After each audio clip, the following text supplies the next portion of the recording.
shahridagi hamyurtlarimiz diqqatiga, agarda sizga huquqiy hujjatlar borasida, ya'ni FMS imtihonlaridan o'tkazib, sertifikat olib berish va patent olish kabi hujjatlar borasida batafsil yordam kerak bo'ladigan bo'lsa, ekraningizdagi raqamlarga bog'lanishingiz mumkin.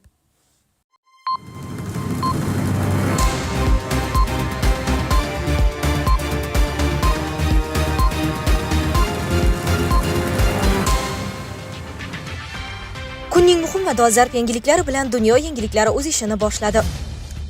Rossiya ilk bor Ukrainaga 3 tonnali aviabomba tashladi. G'arb Zelenskiyni almashtirmoqchi, Rossiya razvedkasi. Netanyahu: Hamas yo'q qilinmaguncha va garovga olinganlar qaytarilmaguncha Isroil G'azodan chiqib ketmaydi.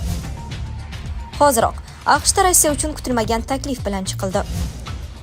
Ukraina keyingi sammitda Rossiyaning ishtiroki uchun ochiq, Andrey Yermak.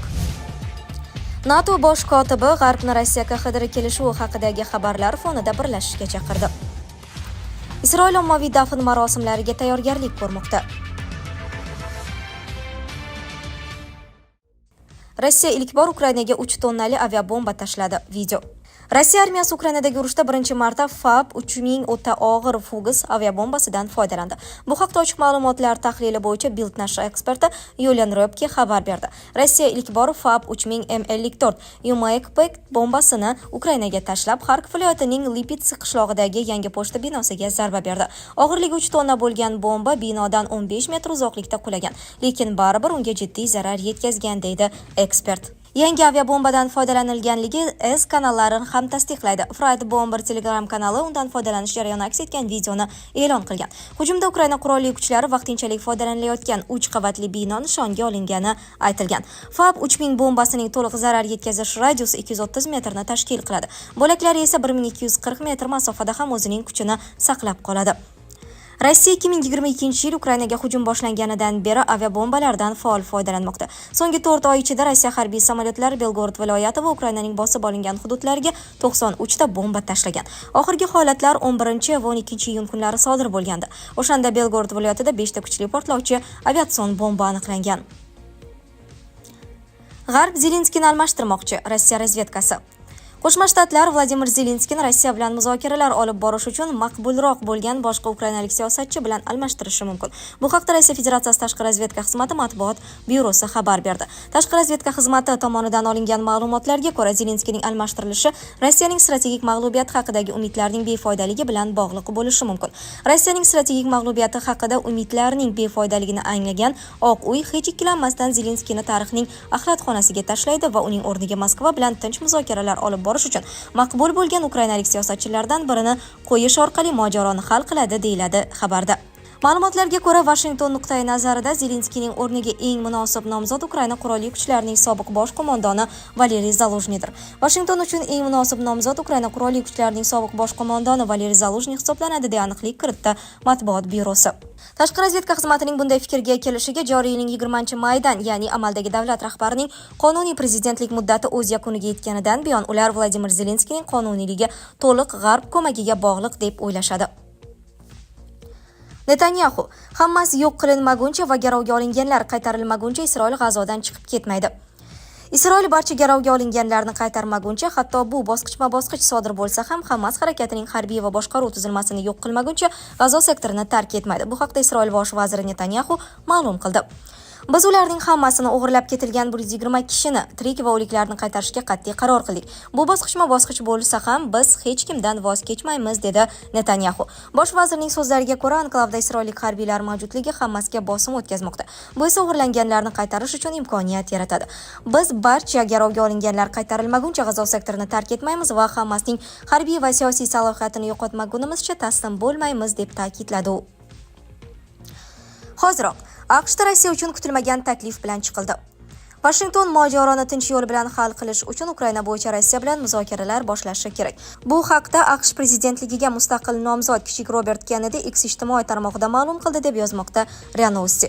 Men hozir AQSh, Rossiya va Ukraina bilan stol atrofida haqiqiy tinchlik muzokaralariga chaqiraman. Putin buni xohlardi, biz ham shuni xohlashimiz kerak, dedi u. Kichik Kennedy G'arb va Rossiya o'rtasidagi ziddiyat sayyoramizning vayron bo'lishiga olib kelishi mumkinligini ta'kidladi. Shuningdek, Ukrainani moliyalashtirishni to'xtatishni talab qildi.